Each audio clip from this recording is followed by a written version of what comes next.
Bueno, chicos, el objetivo de la clase hoy es claro y contundente. Hoy vamos a comprender cómo es un aminoácido, cómo se clasifican las proteínas, cómo se organizan, cuál es el enlace peptídico, cuáles son las estructuras y si todo va bien, vamos a alcanzar a ver ejemplos de la vida real. ¿Eh? Y vamos a aprender algunos pequeños conceptos que han trabajado en el secundario y que acá le vamos a dar un poco más de forma desde el punto de vista de la química. De química. Bueno, recuerden, aminoácidos. Si traemos a la memoria, cuando hablamos de ácidos orgánicos, la nomenclatura con el alfabeto griego, decíamos que el carbono número 2 era el carbono alfa, ¿se acuerdan? Y desde ahí comenzaba el alfabeto griego en la nomenclatura. Bueno, en el aminoácido, fíjense, acá ustedes tienen el grupo ácido carbónico y el carbono número 2 es el que se conoce como el carbono alfa. La estructura del aminoácido, la estructura básica del aminoácido es esta, ¿sí? El grupo funcional amino y el grupo funcional ácido carbónico. En carbono alfa, por eso se llaman alfa aminoácidos, se encuentra un radical, un sustituyente, que va a ir definiendo los distintos tipos de aminoácidos que conforman la matriz que vamos a estudiar nosotros. Entonces, la estructura básica y fundamental de un aminoácido es esa que está presentada ahí. ¿De acuerdo? El libro es muy práctico al señalar lo que yo estoy diciendo cuando señala el carbono alfa. Recuerden que eso viene de lo que estuvimos charlando en la nomenclatura, ¿eh? Cuando hablamos de lípidos, ¿sí? Y el R, ya vamos a ver los distintos sustituyentes, van a definir los aminoácidos que nosotros vamos a ir estudiando. Tengan en cuenta que lo que estamos viendo acá de manera lineal, tal como lo dice en el comentario del libro, es una representación número de Fisher, es decir, que este, se siguen respetando el criterio de que el átomo de carbono tiene una distribución particular en el espacio, ¿de acuerdo? Es decir, seguimos hablando dentro del contexto de la química orgánica. Y el sustituyente R puede ser desde un hidrógeno hasta una cadena más compleja. ¿Sí? Por ejemplo, acá tenemos la glicina. Ustedes, como ven, acá en el libro dice que es una molécula aquiral. ¿Por qué? Porque este átomo de carbono que está acá no cumple con la definición de los cuatro sustituyentes diferentes. ¿De acuerdo? Entonces, la glicina, que es uno de los aminoácidos más simples, porque fíjense que el R, como sustituyente, es un hidrógeno. ¿De acuerdo? Todos los aminoácidos que hay en los humanos y en la mayoría de los animales y en las plantas tienen configuración L. ¿Eh? El comentario del libro, bueno, toma un valor interesante como pregunta del parcial, ¿de acuerdo? Entonces, los alfa aminoácidos, recuerden que alfa es porque en el carbono alfa se va a encontrar el sustituyente. Estos aminoácidos van a poder formar reacciones y se los van a clasificar en función de la cadena lateral o cadena R sustituyente. Acá tienen, en el libro van a encontrar las posibles em, clasificaciones de los aminoácidos de acuerdo a su sustituyente R, ¿sí? Al radical. Entonces, vamos a encontrar aminoácidos. Recuerden que la estructura básica y fundamental es el aminoácido con carbono alfa. Y van a encontrar cuando el R es hidrógeno, cuando es un metilo, cuando es un propilo, y así los distintos eh, sustituyentes que van a representar el R van a ir definiendo los distintos aminoácidos. Estos aminoácidos tienen nombres característicos: glicina, alanina, valina, leucina, isoleucina, serina, treonina, fenilalanina, tirosina, triptófano. cisteína, y algunos de ellos se van a ir caracterizando. Fíjense que el agrupamiento lo hace por el sustituyente R, en la cadena lateral R. Entonces, esta clasificación está basada en ese concepto mismo. Acá agruparon a los que tienen en el R el azufre, que son la cisteína y la metionina, por ejemplo. Otros que tienen cadenas laterales ácidas o amídicas, ¿de acuerdo? Ácido aspartico, glutámico, aspartagina, glutamina. Y fíjense que acá aparece uno que es bastante interesante. Algunos sustituyentes son cíclicos, como la histidina, pero existe uno que es un aminoácido en donde la estructura alfa aminoácida forma parte del ciclo del sustituyente, ¿no? Miren, que es la prolina. Acá se encuentra eh, el amino, el carbono alfa, y este es el grupo ácido carbónico, ¿eh? Entonces, acá está la cadena alfa aminoácidica, pero forma parte de un ciclo. Entonces, este aminoácido, la prolina, es el aminoácido que en la secuencia lineal, porque los aminoácidos tienen la capacidad de irse polimerizando, ¿sí? Para formar este, péptidos, polipéptidos, oligopéptidos y proteínas, ¿sí? Pueden irse uniendo con el enlace peptídico, ya lo vamos a ver. Esto va a ir siguiendo una secuencia en el espacio, pero en algún momento, cuando el aminoácido que se una sea la prolina, en ese punto, sí o sí, la cadena que viene con la geometría y la distribución en el espacio que nosotros ya tenemos preconcebida de que el átomo de carbono tiene hibridación sp3, va así, sí o sí, de manera irrevocable, va a tener que realizar un ángulo, un giro. ¿Por qué? Porque fíjense, la cadena básica del alfa-aminoácido, por tener el ciclo, ya tiene acá un ángulo obligatorio. Entonces, esto va a hacer que los aminoácidos y los péptidos vayan teniendo forma en el espacio. Y de esta forma en el espacio, vuelve otra vez a ir conformando todas estas distribuciones para darle mucho más fuerza al modelo de la cerradura y de la llave, ¿no? Entonces, eh, pregunta general de los alumnos. ¿Tengo que conocer la clasificación de los aminoácidos? Sí, porque tienes que conocer los 20 aminoácidos, son 20 nada más. Es una cosa muy chiquita.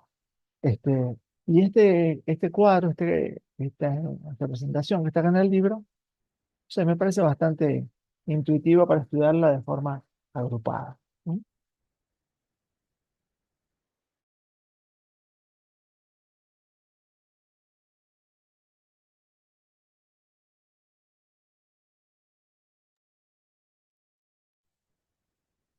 Entonces recuerden la prolina, ¿no? Van a encontrar en distintos libros que hacen referencia a los aminoácidos esenciales. Recuerden que el concepto de esencial tiene que ver con aquella incapacidad que tiene nuestro cuerpo de sintetizar esas moléculas. Bueno, tiene que conocer cuáles son los aminoácidos esenciales, cuáles son las fuentes y qué patología se asocia con las deficiencias de proteínas o la deficiencia de aminoácidos. Algunas que acá se referencian en este libro son el kwashiorkor y el marasmo, que tienen que ver con la desnutrición crónica. ¿Ven este abdomen prominente del chiquito? Bueno, este abdomen prominente es consecuencia de la hipoproteinemia. Cuando uno dice emia, habla de sangre. Hipo, poca, ¿no? Poca concentración de proteínas en sangre. Y los niños que tienen baja carga de proteínas en la sangre, igual que los adultos, cuando el paciente es un alcohólico cirrótico, es muy frecuente que tengan el abdomen distendido inclusive como si tuvieran una pelota de fútbol, ¿sí? Bueno, ¿eso por qué sucede? Eso sucede porque las proteínas en el plasma de la sangre, en la sangre, junto con las células, pero fundamentalmente las proteínas, una de ellas, la más importante, que es la albúmina, que ocupa entre el 45 y el 50% o más de las proteínas que están circulando en sangre, estos solutos mantienen la osmolaridad del plasma con el exterior del vaso sanguíneo. Es decir, que la cantidad de solutos en el torrente sanguíneo es igual que, o similar, que la cantidad de solutos que hay del lado de afuera.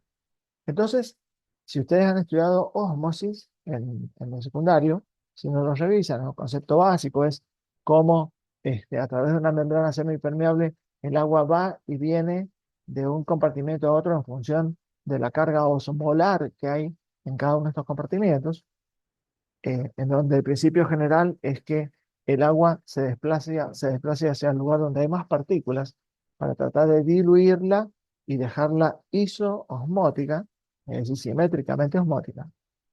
Entonces, cuando nosotros tenemos bajas cargas de proteínas en el plasma sanguíneo, se rompe esta osmolaridad del plasma con los líquidos extravasculares y comienza a pasar agua desde el vaso sanguíneo que tiene menos carga de partículas hacia el exterior del vaso sanguíneo por la ósmosis, tratando de diluir de alguna manera la carga de solutos que están del lado de afuera del vaso sanguíneo.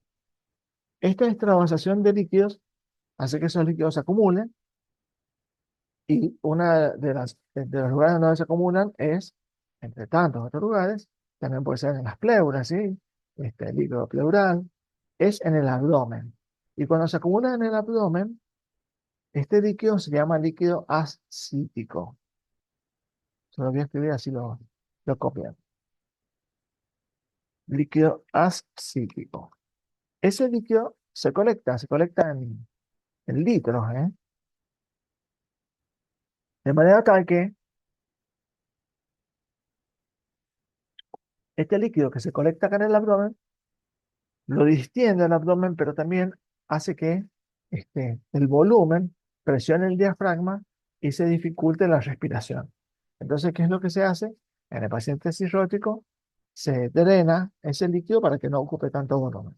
Pero ese drenaje va a ser infinito porque si no hay síntesis de proteínas y por lo tanto no hay eh, muchas moléculas de proteínas, las adecuadas, en el plasma sanguíneo, siempre va a estar sucediendo esta propiedad de la física, que es la ósmosis, ¿de acuerdo? Entonces, bueno, un poco estos abdómenes distendidos, asociados al origen de la patología, bueno, a ustedes les van dando herramientas como médico para ir fortaleciendo el diagnóstico y actuando en consecuencia. Entonces, ese eh, es el por qué esta imagen de estos chiquitos con esa pancita tan redondita, porque en realidad tienen tan bajas proteínas que colectan líquido en la cavidad abdominal. Hay una propiedad muy interesante y muy particular de los aminoácidos, y es que los aminoácidos, a ver si está antes, eh, si bien, miren, si bien acá, vamos a ver, si bien esta molécula de aminoácidos que tengo acá, eh, ustedes la ven a primera vista, podemos decir que es una molécula neutra. Esta molécula neutra, porque yo no evidencio ninguna carga eléctrica acá, esta molécula se reorganiza de forma tal que este protón que está acá se mueve dentro de la molécula y queda ligado al amino, al nitrógeno, ¿sí? Pero la molécula, de esta manera, en el balance neto de cargas totales, porque del lado del carbonilo, del lado del grupo ácido acá, de este lado, va a tener carga negativa, porque el protón se ha desprendido. Pero este protón se ha colocado, se ha reubicado en el extremo amino, acá, del aminoácido. Entonces, de este lado va a tener carga positiva y de este lado la molécula va a tener carga negativa. Pero si nosotros sumamos las cargas, sigue siendo una molécula neutra. Lo que pasa es que de esa manera el aminoácido es polar. Tiene un polo positivo y tiene un polo negativo. Entonces, el aminoácido tiene entre sus propiedades, tiene una que es bastante interesante, que es la propiedad de ser anfótero. El hecho de que los aminoácidos, que son la unidad que constituyen las proteínas, si esta unidad es polar, por lo tanto es soluble en solventes polares, es decir, es soluble en el agua. Esta es la razón por la cual los aminoácidos, los péptidos y las proteínas son solubles en el agua. ¿Sí? En la clase pasada yo hablé de unas proteínas transportadoras de lípidos. Bueno, ¿por qué? Porque estas proteínas, ya las vamos a nombrar al final, están especializadas en llevar en el interior de su estructura los lípidos que son totalmente anfipáticos, es decir, rechazan el agua, hidrófobos, este, y en el exterior están organizadas los aminoácidos y las cadenas de las proteínas de forma tal que la molécula es soluble en el plasma sanguíneo. Entonces las proteínas son solubles porque los aminoácidos lo son. Pero también los aminoácidos tienen una propiedad, al ser dipolares. Miren, acá está lo que yo les decía, que el, el aminoácido, lo que yo recién les comentaba, se ha organizado. El protón que estaba acá saltó y se colocó donde estaba el amino. Entonces, de este lado es positiva y de este lado la molécula es negativa. Pero la carga total absoluta es cero. Por lo tanto, es una molécula polar neutra. ¿Eh? Es un ion dipolar neutro. ¿Por qué? Porque la carga neta absoluta es cero. Entonces, este aminoácido con esa configuración presenta una característica bastante interesante y es la propiedad de que son twitteriones o también conocidos como anfóteros. ¿Eh? Los aminoácidos son sustancias anfóteras. ¿Qué quiere decir que sean anfóteros? La propiedad de que sean anfóteros es la capacidad que tienen los aminoácidos de poder sostener los cambios de el pH de la sangre. ¿Por qué? Porque pueden comportarse como ácidos o pueden comportarse como bases. Entonces, esta capacidad que le da a ellos de ser anfóteros, de comportarse como un ácido o como una base, es una característica del aminoácido. ¿Está? Entonces, dependiendo del pH en el cual se encuentran, los aminoácidos, los péptidos, las proteínas van a tener una carga neta formal positiva, negativa o van a ser neutros. Esa particularidad es uno de los principios por los cuales el laboratorio de bioquímica estudia los aminoácidos gracias a esta capacidad de poder asignarle una carga eléctrica específica a los aminoácidos, a los péptidos y a las proteínas. Ya vamos a ver más adelante el método. Entonces, el aminoácido que es neutro, cuando se encuentra en un medio ácido, un pH en donde hay un exceso de protones, él puede fijar en el extremo carbonilo, acá, en el extremo carbonilo, puede fijar protones. Y de esa manera está amortiguando el cambio de pH en el líquido en donde se encuentra, es decir, en la sangre. Si bien nosotros cuando hablamos de química orgánica, hablamos del efecto Bohr y estuvimos hablando de que se regula el pH en la sangre, no solamente el bicarbonato hace eso, sino que también lo hacen los aminoácidos, los péptidos y las proteínas. ¿Por qué? Porque cada aminoácido está teniendo la capacidad de tomar protones en un medio ácido o, si se encuentra en un medio francamente alcalino, tiene la capacidad de liberar el protón que tiene en exceso. Es decir, este protón que tiene acá puede liberarlo y de esa manera neutralizar el medio alcalino, ¿eh? Entonces, en un medio alcalino, acá el aminoácido, ¿qué le va a suceder? Cuando hay un exceso de, de hidróxidos, lo que va a hacer el aminoácido es liberar su protón. ¿Para qué? Para que el protón más el oxidrilo den una reacción de neutralización y constituyan la molécula de agua. Entonces, en un medio ácido, el protón va a quedar con una carga neta positiva, es decir, va a quedar el aminoácido en forma de un catión. Y cuando el aminoácido se encuentra en una solución alcalina, él va a quedar como una forma aniónica, ¿sí? Es decir, que va a moverse hacia el ánodo. ¿Por qué? Como un anión, porque va a tener carga neta negativa, porque entregó su protón.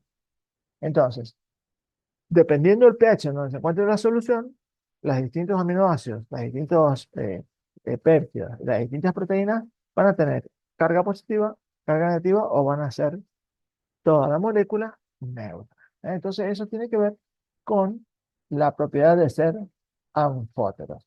Entonces, los aminoácidos tienen esta posibilidad. Por ellos son neutros, pero dependiendo del medio en el cual se encuentre, van a convertirse en iones positivos o iones negativos. Y acá aparece este, una expresión, una palabra que me gustaría que la anoten. Y esa expresión, esa definición, ese concepto es el punto isoeléctrico. ¿El punto isoeléctrico qué es? El punto isoeléctrico es el pH en el cual el aminoácido se encuentra con carga neta cero.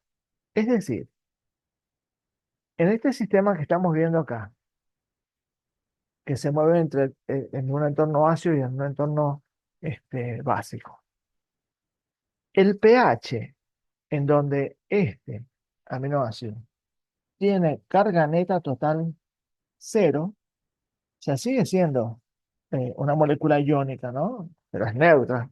Bueno, el SPH es precisamente lo que se conoce como el punto isoeléctrico. El punto isoeléctrico de todos los aminoácidos está tabulado, el valor está perfectamente definido, y no pretendo que esa tabla se las estudien, ¿no? Que se estudien los puntos isoeléctricos de todos los aminoácidos, porque también está el punto isoeléctrico de los péptidos y está el punto isoeléctrico de las proteínas. Eh, Cuando ustedes necesitan ese dato, van a las fuentes y lo buscan, ¿no? Pero sí deben conocer que lo que define el punto isoeléctrico es precisamente el pH en donde la carga neta es cero, ¿eh? Entonces el concepto de punto isoeléctrico es muy, muy válido. Basado en estas características,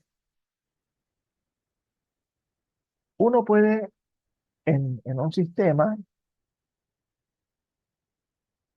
en- esto se usa en las industrias biotecnológicas, uno puede, cambiando el pH y sabiendo qué carga neta va a tener el aminoácido, porque conoces perfectamente el punto isoeléctrico de cada uno de ellos, vos podés ir haciendo correr a través de una usina de péptidos, un sistema como este que está acá, cambiando las cargas eléctricas de las paredes y de las partículas de un tubo, vos podés ir echando los aminoácidos y dependiendo de la carga eléctrica que van a tener, se van a ir uniendo secuencialmente.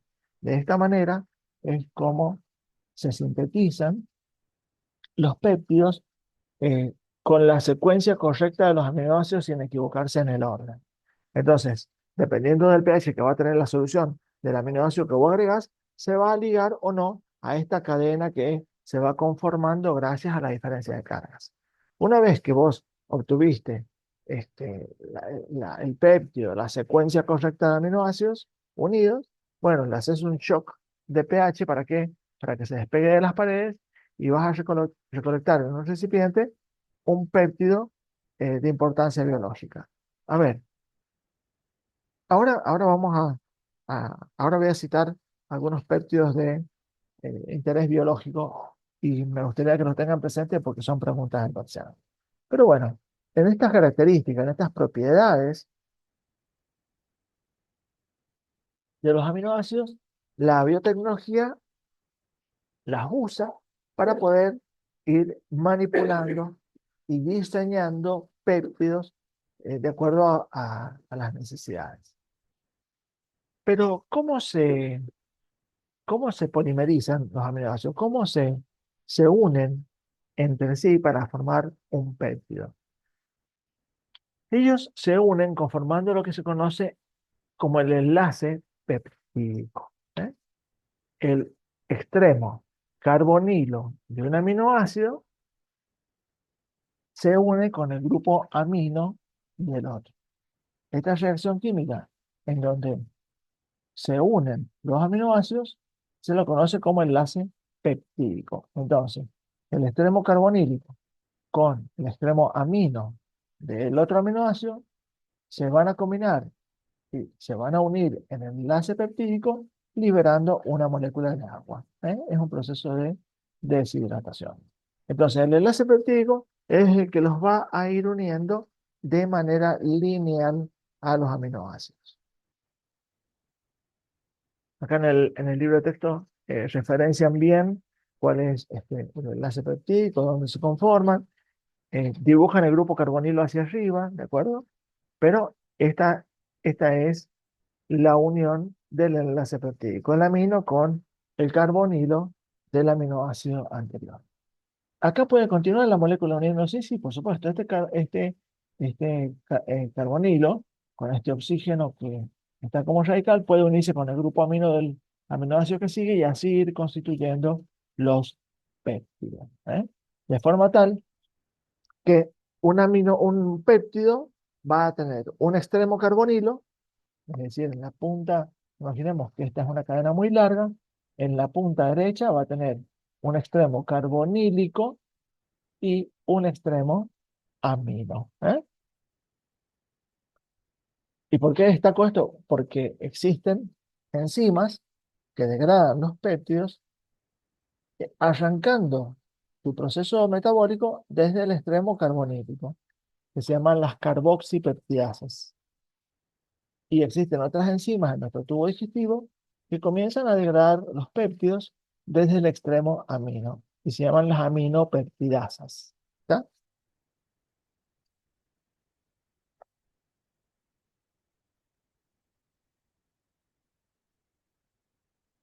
Ahora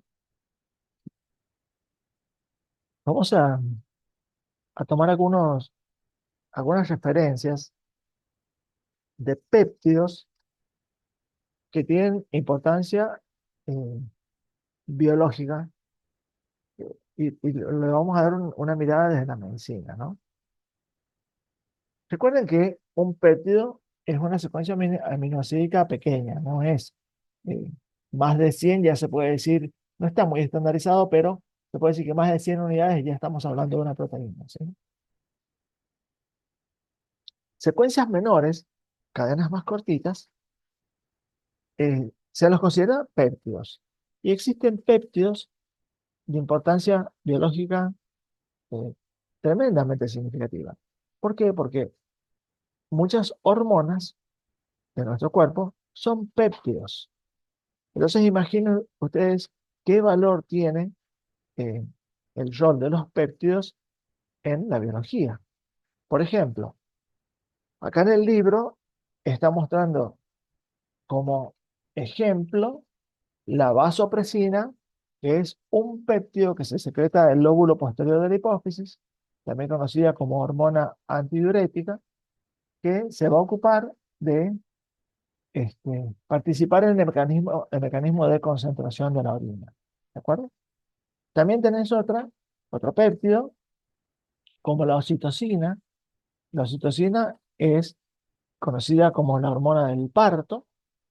¿Por qué? Porque está relacionada a la secreción de esta hormona también desde el lóbulo posterior de la hipófisis, con la contracción del útero para el parto, ¿sí? Se contrae el útero, se relaja el cuello para que el bebé pueda este, nacer, ¿de acuerdo? Entonces, es considerada la hormona del parto. Y si ustedes piensan que esto es algo extremadamente científico, es muy probable que en algún momento en la familia o en alguien conocido, una persona, una mujer embarazada, eh, ya próxima a la fecha del parto, fue internada para eh, que le coloquen el goteo. Y te dicen, bueno, ¿y qué pasa? ¿Qué pasó con la vecina? No, y dicen, ya ha ido al sanatorio porque ya está en término, ya está en los días para dar a luz y está internada con el goteo. ¿Qué es el goteo? El goteo es simplemente un suero que pasa de a gotas, por eso se dice el goteo. Pero ¿qué es lo que contiene ese suero que está colocado en vena? Lo que contiene ese suero es la oxitocina, porque el propósito que tiene el médico es que la hormona haga que el útero comience a trabajar para promover el paro. Vuelvo a decirles que no se trata solamente de la contracción del útero, sino que esta contracción del útero viene acompañada con la relajación del cuello, porque si no, el bebé no tiene por dónde salir, ¿sí? Es, es una contracción muscular del útero muy particular, muy especial, que tiene como propósito facilitar la oportunidad de nacimiento del bebé. Pero en el libro se queda muy corto con estas dos proteínas. Les cuento en detalle. La oxitocina eh, es uno de los tantos ejemplos de eh, la, la bioingeniería, ¿no? Eh, es un péptido que se conoce perfectamente la secuencia de los aminoácidos. Recuerden que cuando estudian la clasificación de los aminoácidos también se van a encontrar en la literatura con la nomenclatura. Originalmente, aparte de su nombre, los aminoácidos se referencian con abreviaturas.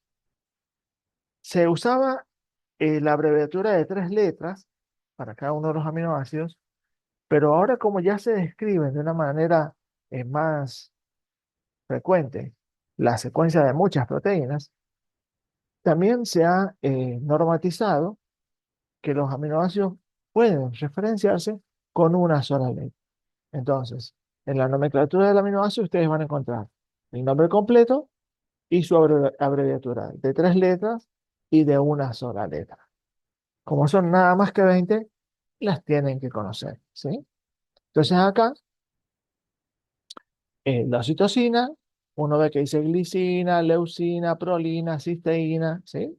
Entonces, como se conoce la secuencia de los aminoácidos, uno en la industria y junto con la biotecnología puede ir en esta usina de aminoácidos, puede ir dejando eh, ligar el primer aminoácido, el segundo, el tercero, y así ir construyendo un péptido oxitocina humano símil. ¿Qué quiere decir humano símil? Que la secuencia de aminoácidos que la constituyen es exactamente la misma que nuestras células sintetizan. Entonces, a medida que va avanzando la tecnología, también se llega a sintetizar otras proteínas. Por ejemplo, anoten porque son preguntas del parcial. Por ejemplo, otra hormona que es peptídica es la insulina. Eh, Ustedes saben que a lo largo de la historia natural de la aparición del diagnóstico de la diabetes, siempre se ha tratado al diabético que es insulino dependiente, es decir, aquel que por distintas causas o no secreta la insulina o su insulina no funciona de la manera correcta. Eso lo vamos a estudiar en el primer año. Eh, se le aplicaba a los diabéticos la insulina porcina, luego la bovina, y luego se iban haciendo combinaciones. ¿Por qué? Porque se aislaba la insulina del páncreas de estos animales y se les inyectaba a los diabéticos para el tratamiento. Pero ¿qué sucede? Nuestro cuerpo es tan específico, en esto que yo siempre les vengo diciendo así como una idea muy general, pero que siempre aplica. La insulina del cerdo, la porcina, es de una especie distinta que la humana. Y tarde o temprano nuestro cuerpo, el sistema inmunológico, logra reconocer esa especificidad de especies.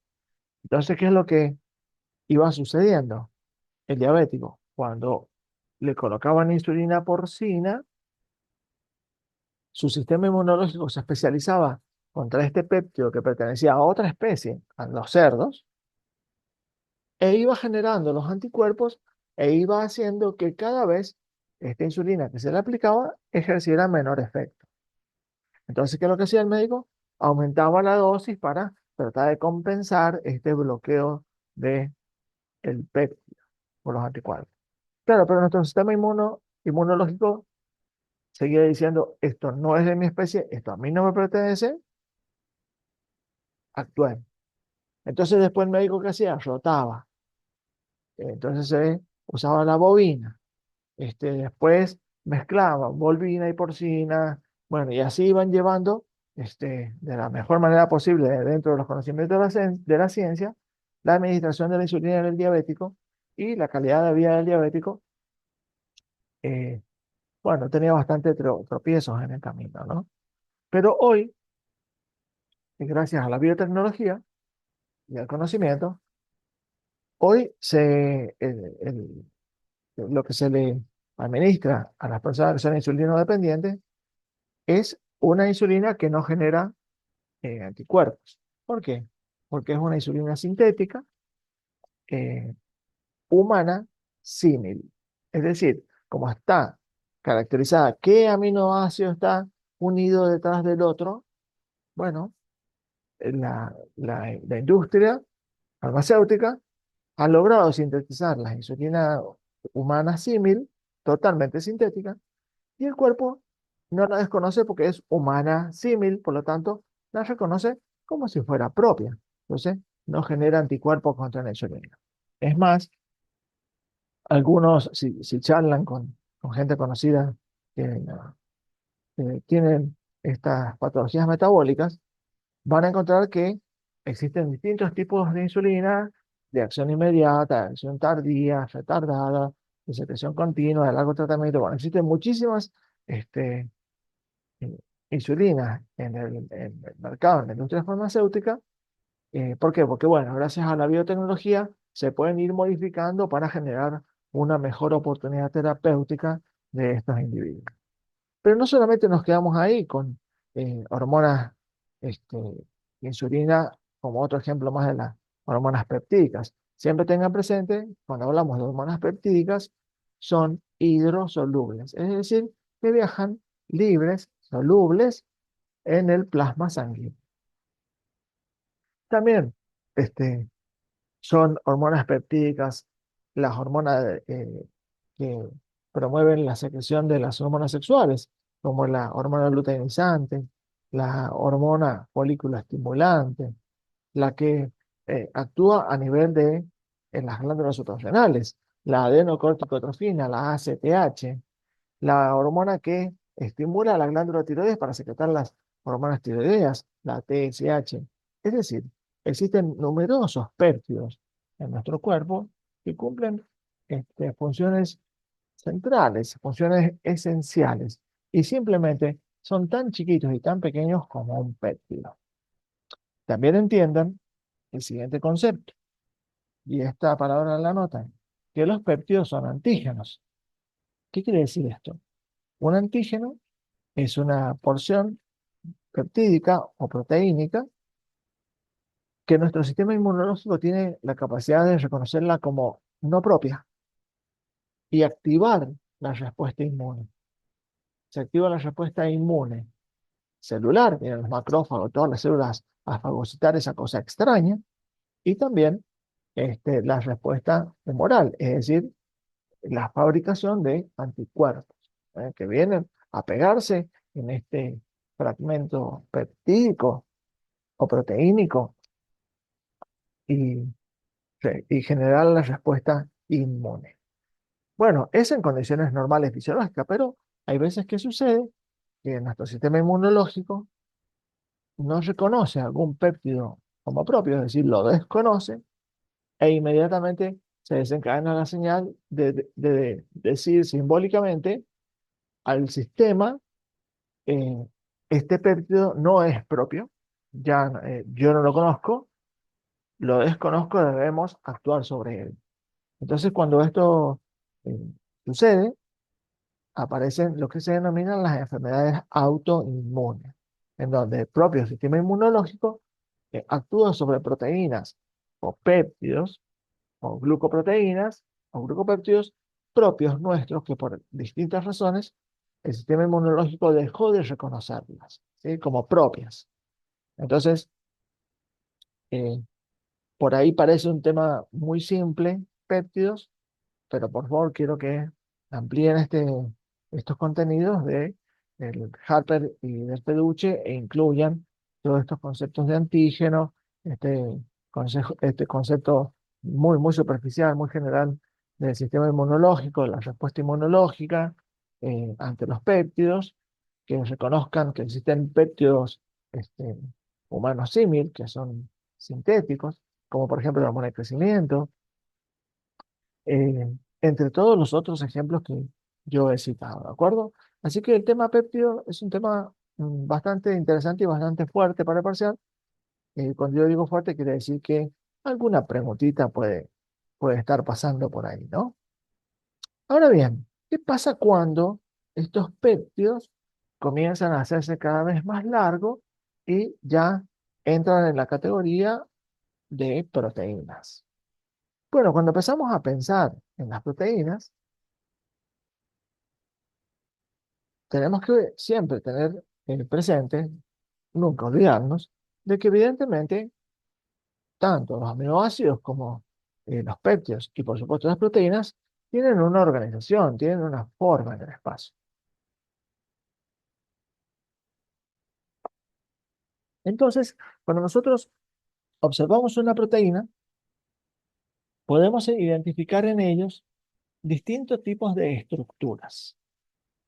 Estas estructuras de las proteínas van a ser estructura primaria, estructura secundaria, estructura terciaria y estructura cuaternaria.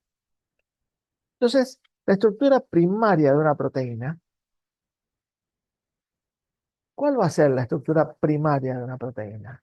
La estructura primaria de una proteína va a ser simplemente la secuencia peptídica de la proteína. Es decir, que si esto es una proteína, bueno, va a ser la secuencia de unión de los aminoácidos uno detrás del otro, de manera tal que los sustituyentes R quedan alternativamente distribuidos en el espacio para no molestarse.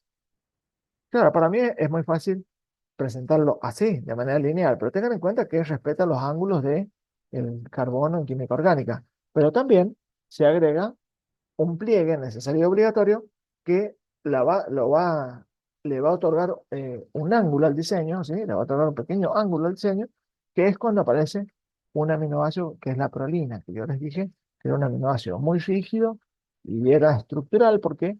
Porque el sustituyente R, la cadena lateral, forma un ciclo con el núcleo del aminoácido.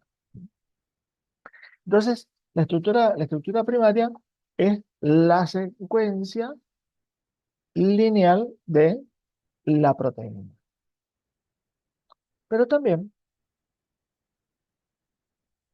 bueno, acá lo que les va mostrando eh, en este dibujo trata de alguna manera de ir mostrando cómo se respetan los ángulos de los átomos de carbono, ¿no? En la secuencia del péptido, ¿eh? En donde los R son los sustituyentes de la tabla de la clasificación de los aminoácidos que ustedes han estudiado, ¿no? Entonces, el enlace peptídico y el R, que es el sustituyente de cada uno de los aminoácidos. ¿Pueden existir interacciones entre ellos?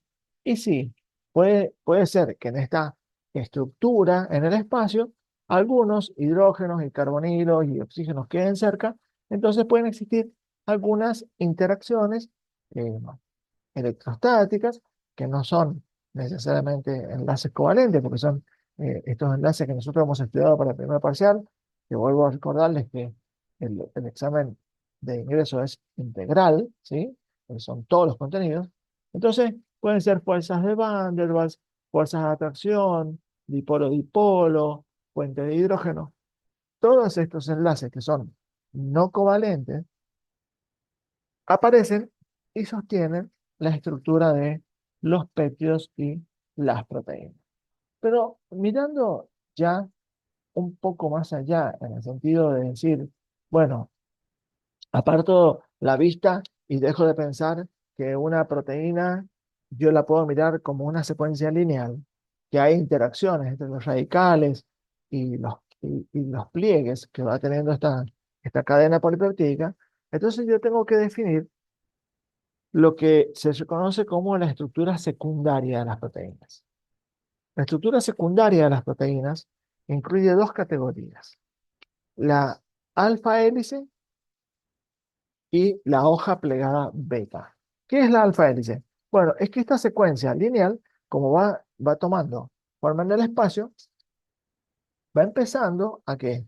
Va empezando a plegarse, a plegarse, a plegarse, a plegarse, a plegarse, de manera tal que forma una hélice, ¿sí? Como si fuera la hélice del ADN, pero bueno, de una sola cadena, ¿no? Va empezando a formar una hélice.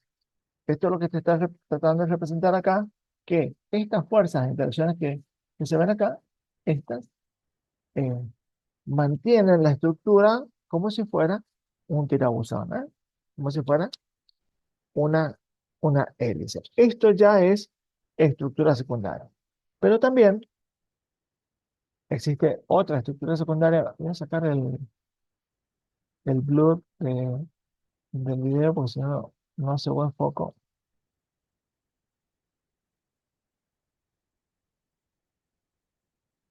Ok, vamos a sacar el desenfoque. Entonces, también, recuerden, se pliega la proteína, el péptido, ¿sí? Formando una alfa hélice, ¿no? Y se mantiene así por las interacciones, ¿eh? Por estos enlaces no covalentes. Acá tiene, por ejemplo, enlace puente hidrógeno, ¿eh? ¿De acuerdo? Y algunas otras interacciones moleculares, como yo les comenté, que existen. Este es el ejemplo de una proteína con estructura secundaria con un pliegue de alfa hélice, ¿eh? Es una representación de lo que yo acabo de hacer con el papel. Pero también existe otra categoría dentro de las eh, estructuras secundarias de las proteínas, que es la hoja plegada beta. La hoja plegada beta es esta, ¿no? Es como si fuera un fuelle, ¿sí? Así tal cual. De forma tal que, o sea, hagamos un gran esfuerzo de usar la imaginación, ¿no? Por este borde de esta hoja va la cadena de enlace peptídico, ¿sí? Tal vez acá está el extremo carbonilo y del otro lado está el extremo amino. Y en cada uno de estos ángulos, estos vértices, está el grupo sustituyente R, está el grupo sustituyente R del otro aminoácido, el sustituyente R para arriba y para abajo, ¿sí? Pero ahora bien, ¿qué es lo particular de esta estructura? Es que, bueno, si yo miro el filo de este papelito, yo estoy hablando de la estructura primaria. Pero claro, en este caso estamos hablando de secundaria. Quiere decir que se ha vinculado esta cadena con otra, de manera tal que si yo miro de acá, el filo que tengo del interior, donde yo estoy mirando hacia mí, también va una cadena peptídica con los sustituyentes R hacia arriba y hacia abajo. Pero entre estas dos cadenas hay interacciones moleculares, ¿sí? De enlaces no covalentes. Estas interacciones que ustedes ven ahí, como por ejemplo enlace de hidrógeno, fuente de hidrógeno, bueno, suceden entre las dos cadenas. Entonces, lo que estas dos cadenas hacen, la que va por este borde y la que va por este borde, entre ellas interaccionan de forma tal de que forman una cinta. Y esta cinta, que tiene esta forma, se denomina hoja plegada beta, ¿no? Entonces, la hoja plegada beta puede empezar carbonilo y terminar amino en este borde, y de este otro puede empezar carbonilo y terminar en amino, la secuencia, en el otro extremo. Y entre ellas están interactuando por fuerzas o enlaces no covalentes. Entonces, ese modelo es la hoja plegada beta. Bueno, acá tienen lo que yo les decía, ¿eh? Las interacciones son entre dos cadenas que van una al lado de la otra, ¿sí? Una al lado de la otra. Entonces, forman necesariamente como si fuera una cinta. En resumen, perdón, dentro de la categoría de estructura secundaria tenemos la estructura de alfa hélice y la estructura de hoja plegada beta o lámina plegada beta. ¿De acuerdo? Estas dos categorías pertenecen a la estructura secundaria de una proteína. Pero como las proteínas son tan largas, son tan complejas, no nos podemos quedar nada más que con eso. Si nosotros seguimos con el camino de la estructura de una proteína y nos vamos metiendo en ella, nos vamos a encontrar con que hay un tramo de estructura primaria, que sigue una secundaria alfa hélice, que sigue primaria de nuevo, hoja plegada beta, y, y se van mezclando la primaria y las secundarias de manera tal que conforman lo que se denomina la estructura terciaria de una proteína. Es decir, las lineales más las secundarias van a constituir una estructura terciaria. Esta estructura terciaria va a tomar una organización en el espacio de manera tal que van a constituir un globito, ¿sí? Así, un globito. Es decir, un ovillo no enredado, sino perfectamente organizado. ¿De acuerdo? Este ovillo, que es la sumatoria de primarias y secundarias, es la que se conoce como la estructura terciaria. Entonces, cuando se encuentran así como un ovillo de lana, esta es la estructura terciaria de las proteínas, es la estructura globular. Es decir, que las proteínas que tienen todas estructuras reciben el nombre general de globinas. Entonces ustedes van a leer y van a recordar por ahí en algún lugar, por ejemplo, las inmunoglobulinas. ¿Por qué? Porque tienen proteína globular. ¿De acuerdo? Entonces, en esta estructura de proteína existen muchas, como la albúmina. Recuerden que la albúmina es una de las principales proteínas de plasma sanguíneo porque ocupa más del 50% de la concentración total de las proteínas. Entonces, están las enzimas, eh, muchísimas. Todas las proteínas globulares eh, están hablando de que tienen estructura terciaria. ¿Y por qué es tan importante la estructura terciaria? ¿Y por qué yo les digo que es un ovillo que parece enredado, pero no, está diseñado en un perfecto orden, en una perfecta arquitectura? ¿Por qué? Porque después cuando nosotros vemos los dibujos simplificados, si lo que yo tengo ahora en la mano es una enzima, es una proteína que tiene la propiedad de actuar como una enzima, es muy probable que cualquiera de estos orificios que nos vemos como una imperfección sea el sitio activo en donde encaja de manera perfecta este modelo que yo les digo a ustedes, cerradura llave. Y esto lleva a que se produzca la reacción metabólica. Entonces, esta forma que parece desorganizada es extremadamente exacta y específica para cada proteína, para el rol y la función. Entonces, muchas proteínas, como la transferrina, bueno, hay muchísimas proteínas, se van a especializar en trasladar en el interior de esta estructura metales, como el hierro, por ejemplo, el molibdeno, el cobalto, no sé, este, metaloproteínas, lípidos, ¿sí? Eh, en el interior de esta estructura globular, bueno, ahí adentro van a estar de manera especializada contenidas las moléculas de los lípidos que son insolubles en el agua. Entonces, las lipoproteínas, ellas como proteínas, ¿por qué? Porque están llenas de aminoácidos que tienen cargas polares, bipolares, tienen extremos positivos, negativos, que las hacen hidrosolubles, ellas van a poder actuar como perfectos transportadores, las lipoproteínas específicamente de los lípidos.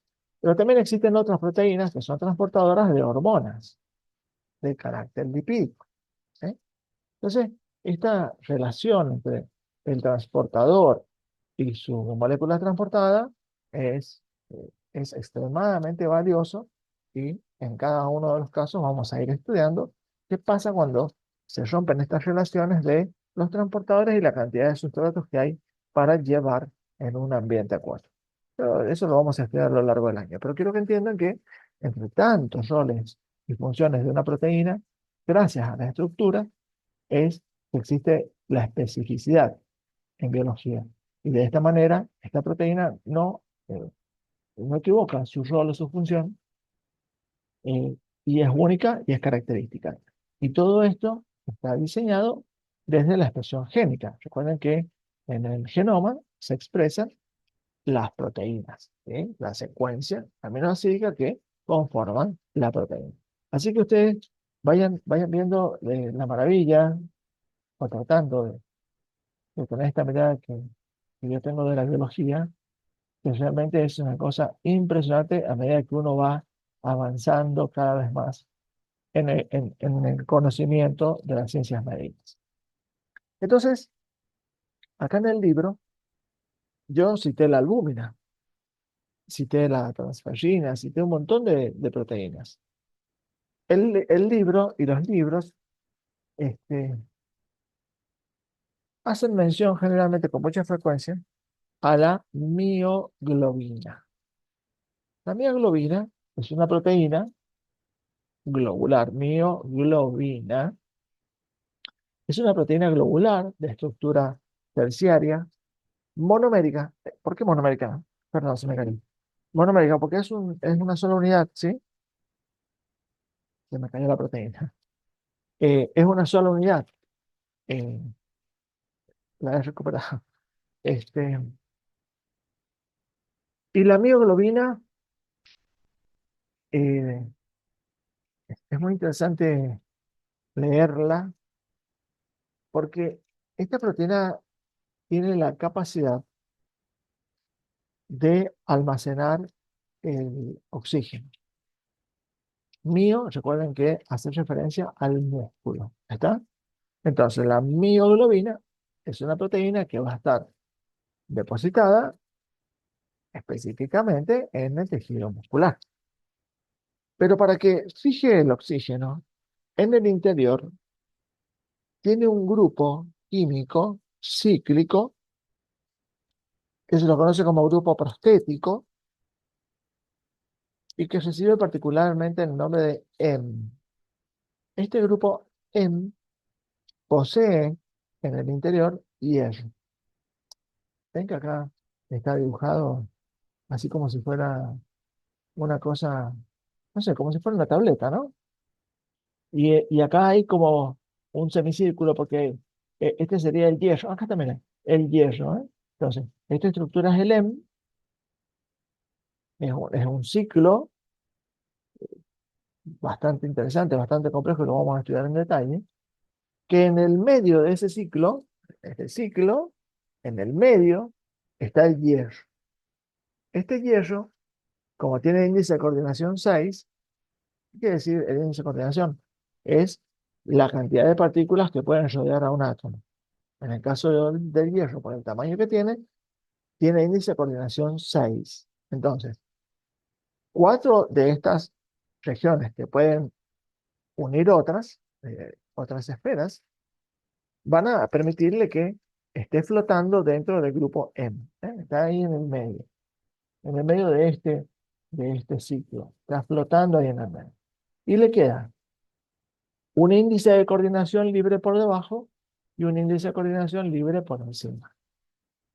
Ese índice de coordinación libre lo va a sostener, lo va a fijar, lo va a ligar a la estructura de la proteína. Entonces, este grupo M que está acá adentro, en la complejidad de la arquitectura de la globina, como les digo, en una complejidad perfectamente establecida, está este grupo M con un hierro que tiene un índice de coordinación libre, que es donde se va a fijar la molécula de oxígeno, como el oxígeno, eh, oxígeno 2, ¿no?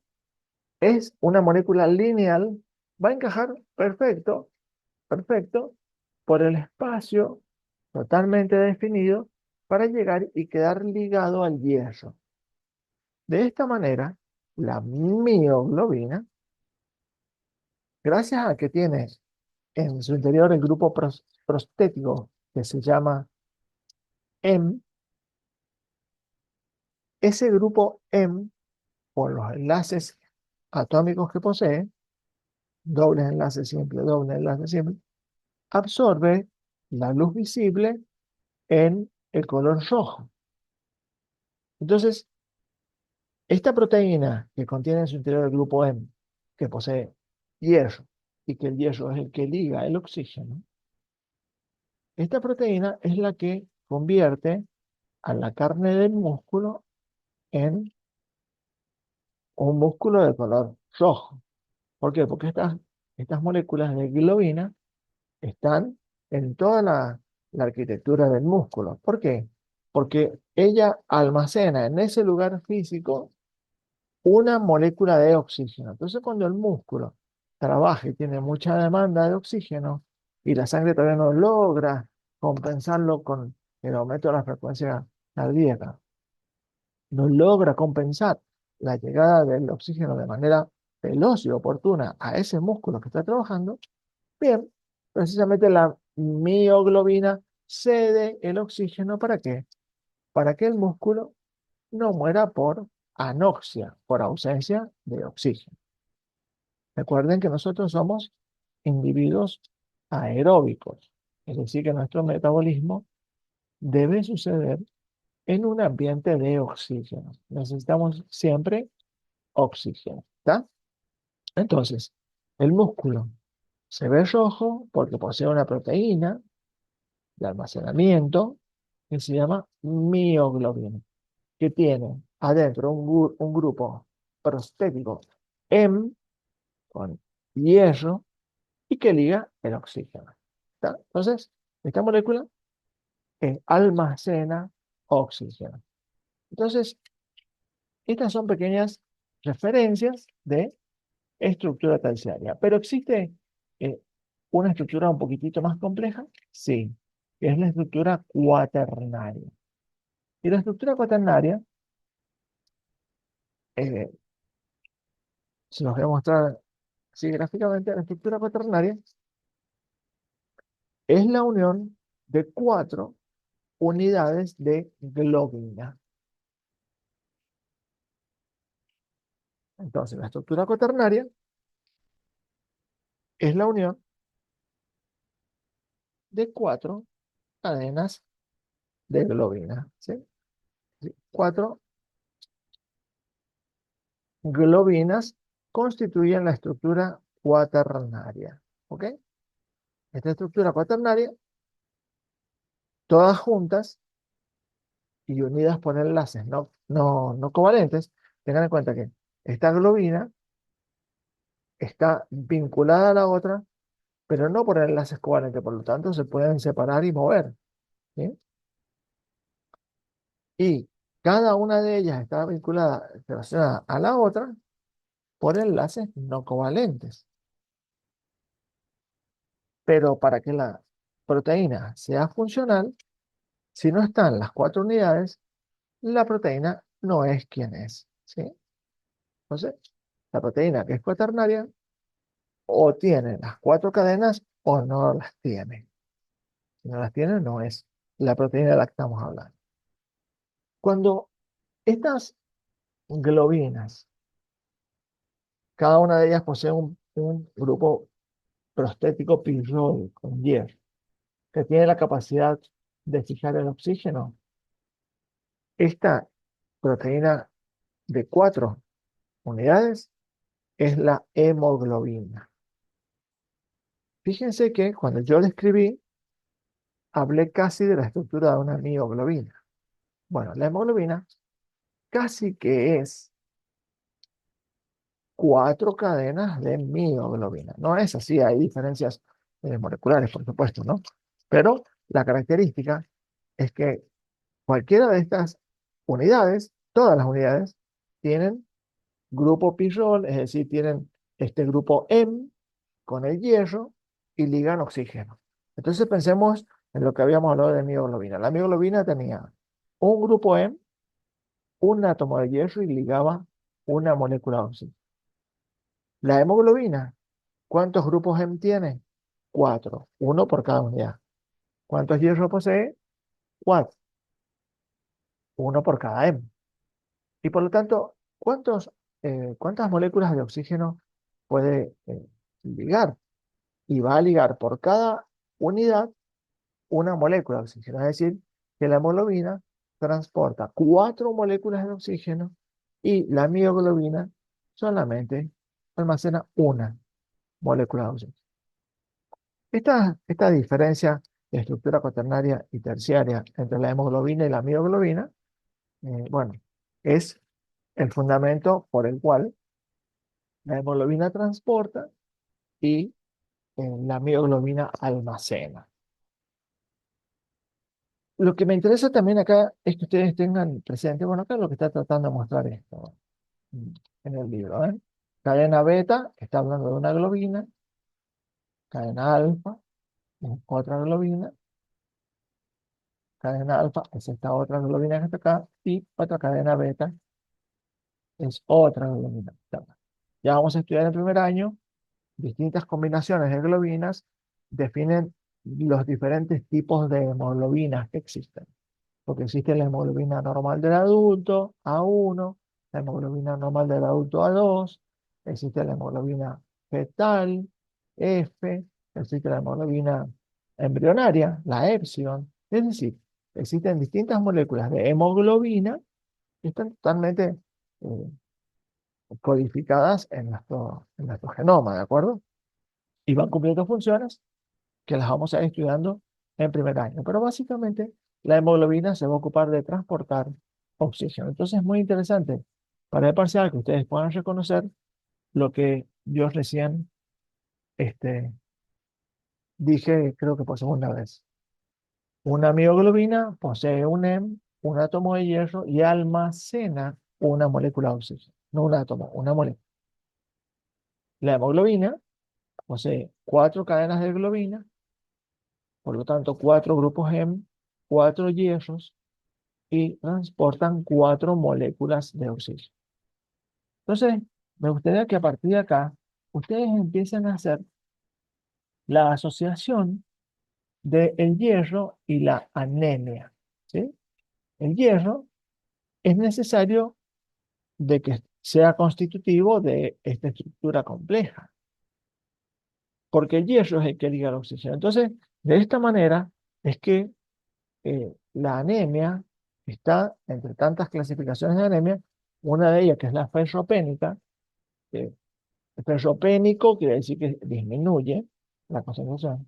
La ferropénica, donde hay poca concentración de hierro, bueno, esta hemoglobina no tiene la capacidad de ligar oxígeno. Entonces, esa es la razón por la cual el anémico se ve pálido, porque tiene poca hemoglobina, toma poco color rojo, por eso el glóbulo rojo es rojo, porque en el interior de la célula se encuentra la proteína que se llama hemoglobina.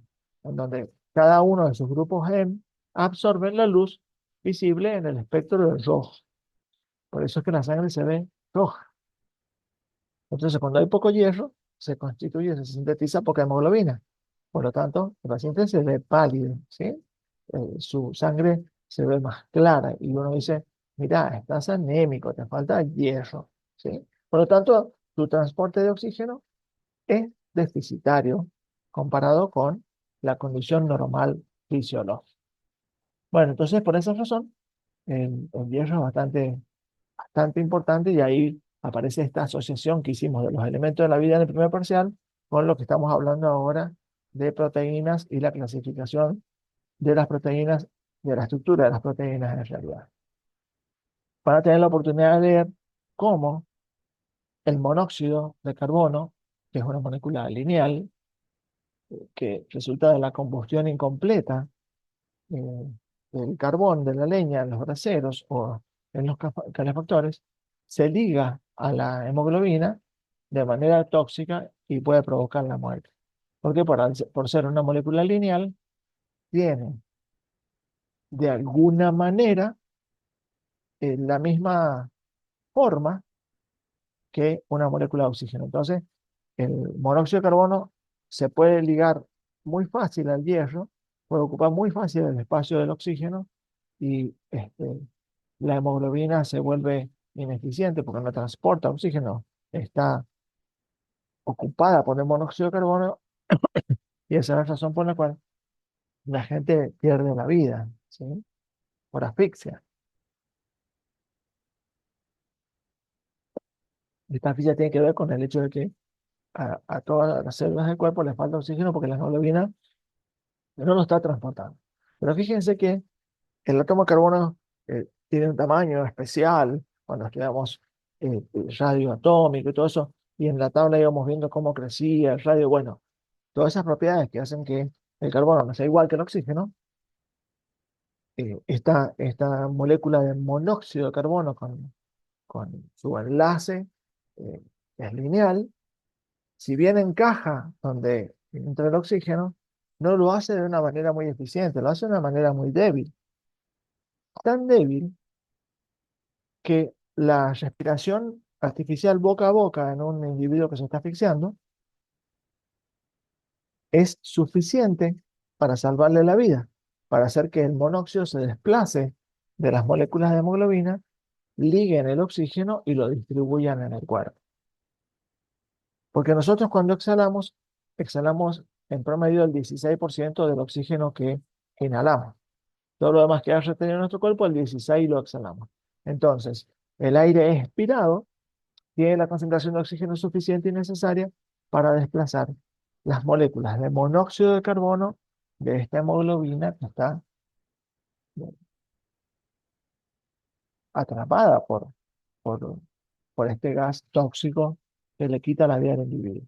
Por esa razón es que inmediatamente cuando las personas están desvanecidas, hay que llevarlas afuera para que el oxígeno del ambiente, la concentración de oxígeno, eh, reemplace rápido el monóxido de carbono y vuelva a recuperar la capacidad de distribuir el oxígeno por el cuerpo, la hemoglobina. Bueno, hay otros detalles biomédicos acá muy interesantes para leer.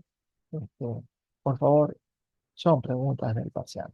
Y respecto a la clasificación de las proteínas, bueno, es un poquito eh, el resumen de lo que yo les estaba diciendo, ¿no? Proteínas simples, que son nada más que este, las proteínas de carácter fibrosa, que te las han visto en biología, las globulares, que yo hablé un poquito de ellas cuando hablé de la estructura, de las distintas estructuras de las proteínas, en donde está la albúmina, donde están las globulinas, ¿sí? Las inmunoglobulinas, la mioglobina, ¿ok? Histonas son otro ejemplo. En las proteínas fibrosas, tenés las proteínas del colágeno, la queratina de las uñas y el pelo, la elastina de los tejidos elásticos, los tendones, ¿sí? Y en las proteínas conjugadas son aquellas que tienen la combinación con algún otro grupo diferente de la cadena peptídica. Y acá aparecen las lipoproteínas, ¿sí? Que contienen los lípidos, HDL, LDL, VLDL, son las lipoproteínas que yo en la clase pasada les mostraba que participan en el transporte de lípidos, pero también participan en la integridad de la salud de los vasos sanguíneos por el hecho de que algunas depositan colesterol y otras lo levantan, ¿sí? Entonces, ese juego dinámico que hacen estas proteínas que transportan los lípidos eh, es una característica de las lipoproteínas. Después tenemos glicoproteínas. Me acuerdo que, bueno, creo, no, en la clase de ayer, en el otro cursillo, unos compañeros preguntaban si íbamos a ver los hidratos de carbono unidas a otras macromoléculas. Bueno, acá está el ejemplo, ¿no? Las glicoproteínas. Si ustedes hacen memoria, en biología han visto las proteínas transmembranas, las proteínas integrales, las porinas, ¿de acuerdo? Generalmente las proteínas transmembrana y algunas que son exomembrana son glucoproteínas. Son proteínas que tienen secuencias polisacáridas. Esta secuencia polisacárida, glucosa, galactosa, glucosa, lo que fuera, es lo que le da la identidad a la célula. Entonces, cuando esta secuencia de los polisacáridos que están unidos a esta glucoproteína se altera, el sistema inmunológico detecta ese cambio y dice, esta glucoproteína no es propia, vamos contra ella, por lo tanto, vamos contra toda esa célula.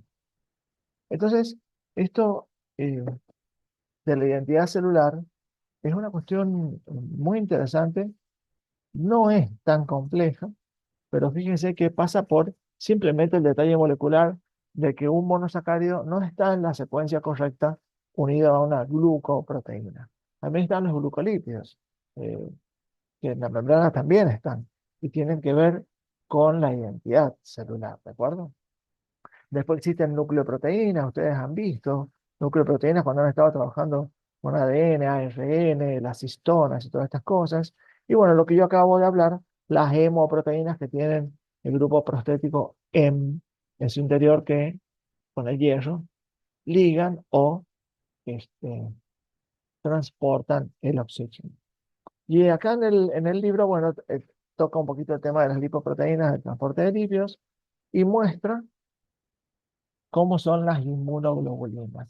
Las inmunoglobulinas son 4 cadenas peptídicas, 2 que se le llaman cadenas pesadas porque son las más largas y las cadenas cortas, ¿sí? Esto es lo que en los libros ven así como una letra Y, en donde todo esto constituye la estructura de la inmunoglobulina G, el anticuerpo de la memoria de nuestro cuerpo. Se sintetiza una inmunoglobulina G por cada antígeno que nuestro cuerpo ha recibido. Las vacunas tienen ese propósito. Uno se vacuna para que el sistema inmunológico detecte en la vacuna el antígeno, reconozca que no es propio, especializa el sistema inmunológico contra ese antígeno y genera los anticuerpos de la memoria inmunológica. Entonces, más adelante con el tiempo, cuando aparece el germen verdadero contra el cual fuimos vacunados nosotros, está la memoria inmunológica, está el diseño, está la arquitectura perfectamente codificada de cómo debe ser el anticuerpo que bloquea a ese agente. Entonces, inmediatamente se sintetizan estas proteínas que son los anticuerpos para ir y neutralizar el agente que está provocando el evento patológico en nuestro cuerpo. ¿Sí? Acá están algunas representaciones de cómo las lipoproteínas encierran en su interior, acá donde yo les decía, adentro de la globina, eh, encierran los lípidos, o también hay proteínas que pueden transportar fármacos, ¿sí? Transportadoras de fármacos. Eh, Hay proteínas que pueden transportar partículas específicamente diseñadas para que las proteínas las internalicen. Es extremadamente apasionante. Y un poquito acá, de una manera muy resumida, lo que ustedes han visto en biología de la estructura de la membrana y lo que yo les comentaba, ¿ven? De las glicoproteínas.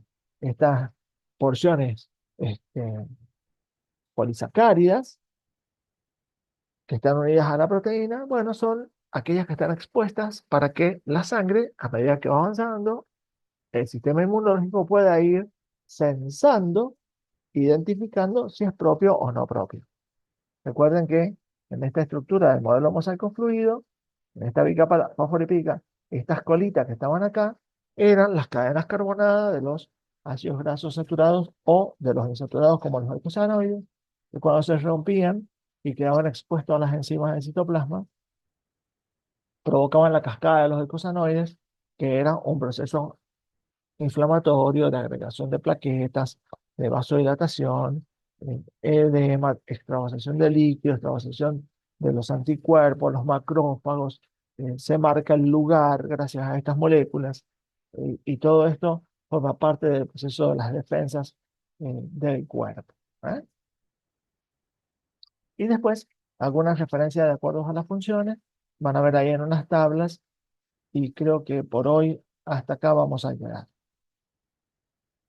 porque el propósito que tengo de que trabajemos en la próxima clase es el capítulo de enzimas, mecanismo de acción, mecanismo de regulación, control, retrocontrol. Bueno, vamos a ver este, cuál es el rol y cómo funcionan las enzimas, que son proteínas, y casi que ya estaríamos próximos a ir terminando el cronograma de este cursillo para lo que va del año, ¿eh? Así que, chicos, yo eh, hasta hoy tengo planificada la clase para que nos ocupemos de trabajar con las enzimas, específicamente en la clase siguiente. Así que bueno, leo comentarios, escucho inquietudes. eh, Espero que haya sido una secuencia bastante agradable haber escuchado esto, haber entendido el flujo de la información y leerla y pensarla de esa manera, ¿de acuerdo? Así que bueno, chicos, eh, voy a ir deteniendo la grabación. Eh, ¿Algún comentario, alguna inquietud? ¿Fluyó bien la clase? ¿Se sintieron cómodos?